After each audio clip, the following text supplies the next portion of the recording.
Well, greetings and shalom. This is Adrian Scott, and I welcome you to Truth and Testimony, the broadcast. We're going to continue our series in Bible Break covering the book of Genesis, and in this particular video, we'll be looking at Genesis chapter 11. Now, I am reading from my handy-dandy King James Version. I encourage you to read along. You can follow on screen. If you have your own Bible, you can follow along with that. And it doesn't have to be a King James. It can be any version of the Bible. They all ultimately work. There's minor differences, but you're able to keep the flow going. I would also like to mention, if you haven't watched any of the previous videos where I cover the earlier chapters of Genesis, 1 through 10 here, I do encourage you to go back and check those out. It's always good to follow the Bible in sequence. You can pick it up and read any part at any time, but at some point, you should read it beginning to end. That's my biggest piece of advice and suggestion. I just think you'd be doing yourself a favor. Picking up any other book and starting, 3/4 of the way through it would make sense. You'd want to start in the beginning so you understand the characters and what you're talking about. Well, the Bible's not too dissimilar in that fashion. You'll still understand more about what you're reading later when you get the earlier stuff. So I do recommend that. Plus, there's also a lot of prophetic connections in the Old Testament, in the Torah and the Tanakh, the Old Testament, to prophecies that we get in Daniel and in Matthew and in the book of Revelation. So to have those counterpoints and juxtapositions also really helps. And so the more thoroughly that you know this book, the better equipped you will be. Having said that, the last point I do like to make is, at least with the Bible breaks, what I like to do is I'll read the chapter in its entirety, then I will go back and comment.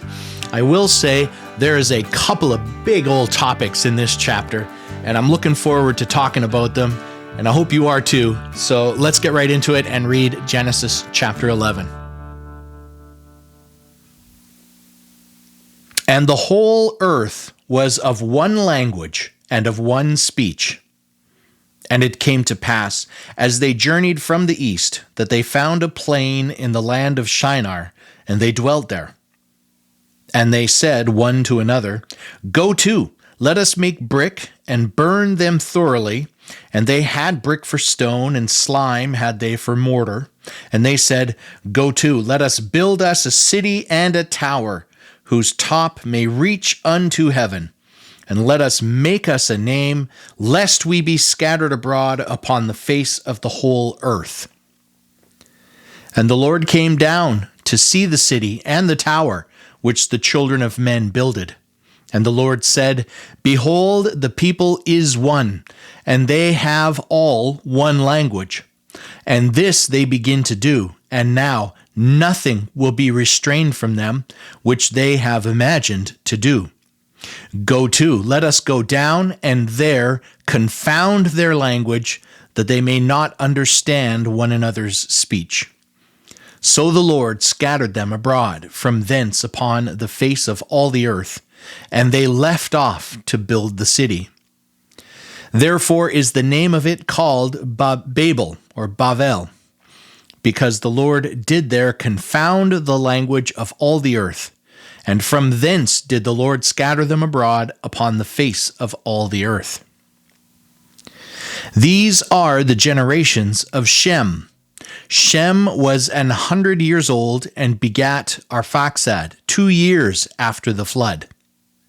And Shem lived after he begat Arphaxad 500 years and begat sons and daughters.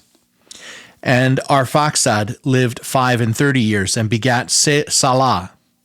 And Arphaxad lived after he begat Salah 403 years and begat sons and daughters. And Salah lived 30 years and begat Eber. And Salah lived after he begat Eber 403 years and begat sons and daughters. And Eber lived 34 years and begat Peleg. And Eber lived after he begat Peleg 430 years and begat sons and daughters. And Peleg lived 30 years and begat Reu. And Peleg lived after he begat Reu 209 years and begat sons and daughters. And Reu lived 32 years and begat Serug. And Reu lived after he begat Serug 207 years, and begat sons and daughters. And Serug lived 30 years, and begat Nahor. And Serug lived after he begat Nahor 200 years, and begat sons and daughters. And Nahor lived 29 years, and begat Terah. And Nahor lived after he begat Terah 119 years, and begat sons and daughters. And Terah lived 70 years, and begat Abram, Nahor, and Haran. Now these are the generations of Terah. Terah begat Abram, Nahor, and Haran begat Lot. And Haran died before his father Terah in the land of his nativity, in Ur of the Chaldees. And Abram and Nahor took them wives. The name of Abram's wife was Sarai, and the name of Nahor's wife Milcah, the daughter of Haran, the father of Milcah, and the father of Iscah. But Sarai was barren; she had no child. And Terah took Abram his son, and Lot, the son of Haran, his son's son, and Sarai his daughter-in-law, his son Abram's wife, and they went forth with them from Ur of the Chaldees to go into the land of Canaan. And they came unto Haran and dwelt there. And the days of Terah were 205 years, and Terah died in Haran.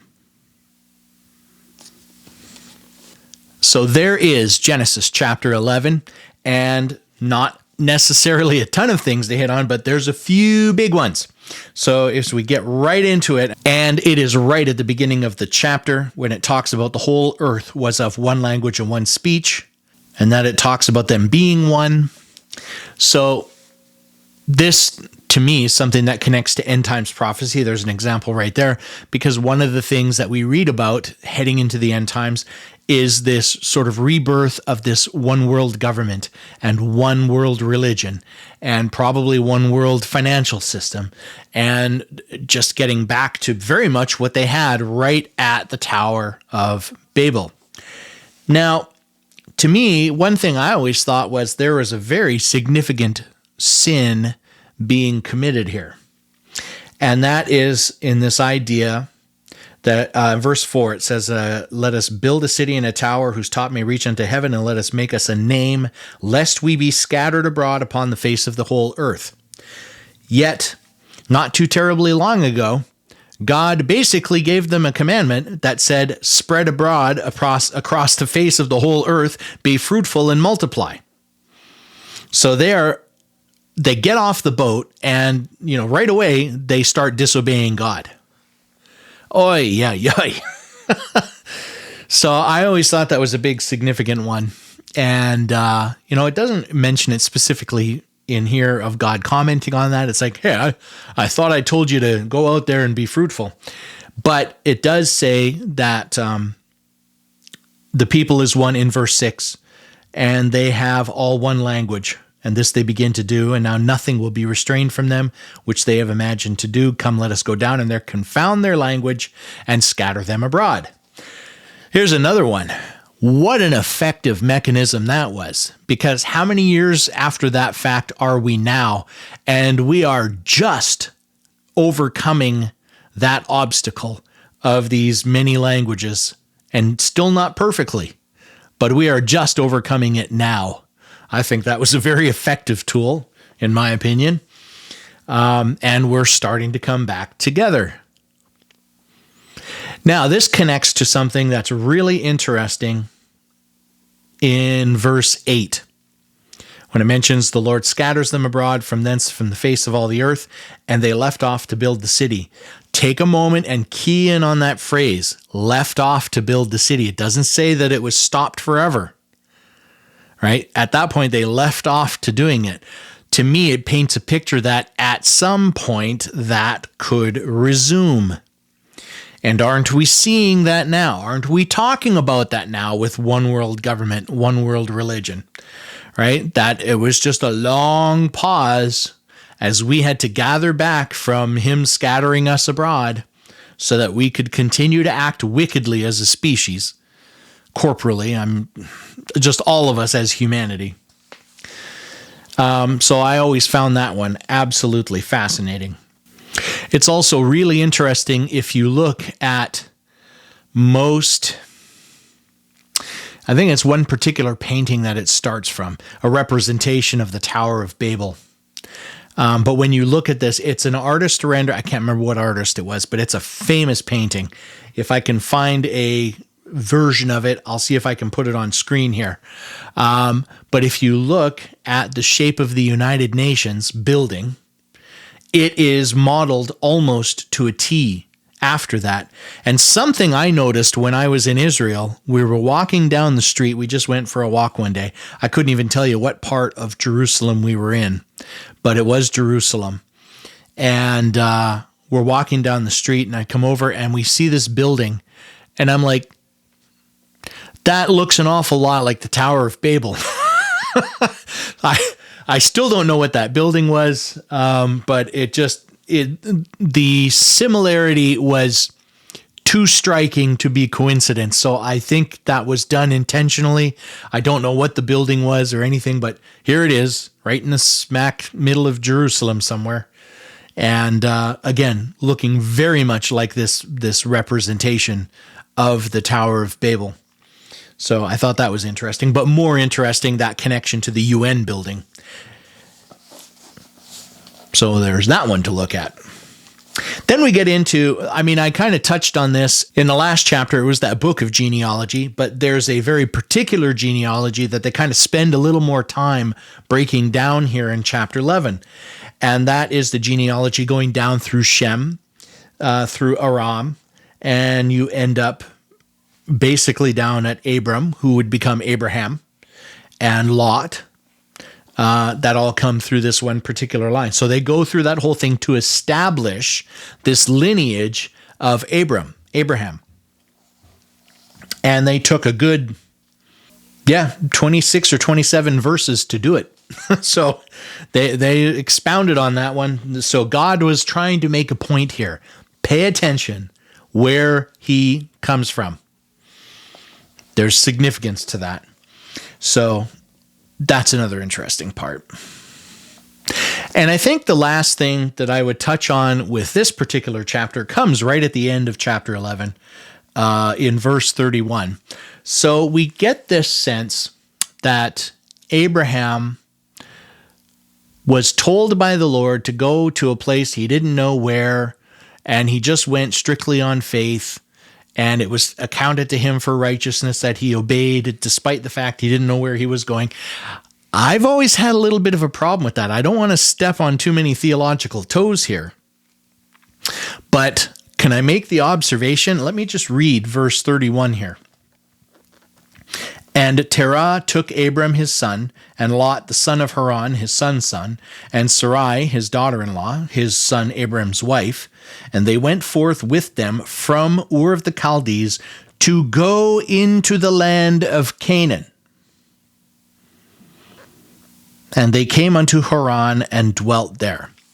So what it just told us was they were already heading there. As that group goes, they just didn't make it all the way. So they kind of stopped there in Haran. Eventually, Terah passes, and it falls on Abram's shoulders to effectively continue the journey. That's the way I seem to read it. So it's not like he was completely blindly going. Now, to be fair, I don't think he knew what to expect when he got there.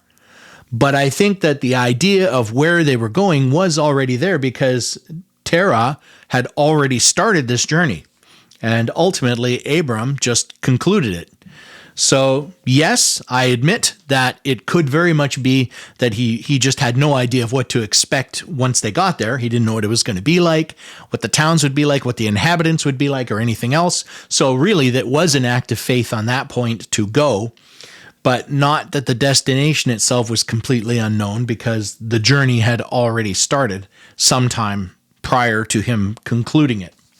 So that's the last note I will make. I mentioned in the previous video that I might kind of reevaluate what I'm doing here and not necessarily cover the rest of the book of Genesis. I will say if I get a bunch of comments of people that would like me to continue, I'm happy to do it. And I may, come back to it, but later on in the future. But I think I'm going to slow down on it for right now because there's a lot of other chapters I'd like to talk about, particularly getting into some stuff in the New Testament. It's been a while since we've been there, and I would like to get into that. But there's some prophetic stuff, as I do think we're in some critical days right now, and covering some of those prophetic chapters, stuff like Ezekiel and Daniel and stuff in the New Testament is very much worth doing. I know Ray and I had been discussing this idea, and I really think we are going to do it. We'll probably do it sometime sooner rather than later. We still have to figure out the logistics of how to make it work, but to have the two of us actually do a complete reading with our interpretation and understanding of the book of Revelation. And I think that would be an exciting series to go through. The book of Revelation, oh boy, there's some loaded topics in there. And I have to say, for a lot of books in the Bible, it is one that has some wildly varied interpretations. So I do not claim to be an expert on that book. I can just mention some of the logistics of what I read. I have always tended to be a very technical reader. I notice things like little misspellings and grammar mistakes, but when a certain word is used, when particular words are used, I notice those little details like that. And that's helped me, I think, to understand a lot of what I do read, or at least apply it to what I might be hearing from other people, because I like to combine those opinions. And I figure when you mash it all together, somewhere and mixed in there, you're going to get a pretty good seed of the truth. So that's one of my strengths, and that's what I can bring to a reading of the book of Revelation. I would tend to defer to my brother Ray on that one for that particular book, because he has spent more time learning, studying, and analyzing the topic of eschatology or end times prophecy than I have. I have kind of dabbled with it a little bit, but honestly, just because it was something that there was a lot of it that confused me, and I found myself getting lost at parts of it that I just didn't focus as much on it as maybe even as I should have. But that's kind of the reality of it. So the point of saying all of that is, I think when you put the two of us together, we can bring some pretty good insight into this book. And so you can watch for that one. And that's the kind of stuff I'd like to get to. So I may, slow down a little bit on going through the book of Genesis here, if not stop altogether. Because really, the story of creation at its core really goes up. It is Genesis 1 through 11. That's really the creation account. And that is, in my mind, the foundation that pretty much the rest of the Bible is built on. And so that was the main part I wanted to try to do. And now we've covered it. So whether or not I do more, I think we've accomplished something pretty good here. And on that note, I will say, if you did enjoy the video or the entire series, please give this video a thumbs up, share it with others. If you have not watched any of those previous videos, I know I'm saying this at the end, but go back and check them out. You might have watched this one out of sequence, but it's not too late to get the rest of the story, and with the 10 chapters that I did prior to that. With that being said, I wish blessings to all of you in the name of Yeshua, our Messiah. Again, I thank you so much for joining us on this journey and for watching this video. And I will see you in the next video. And maybe have a little surprise of what the next Bible break will be on. Until then, I do say shalom and bye for now.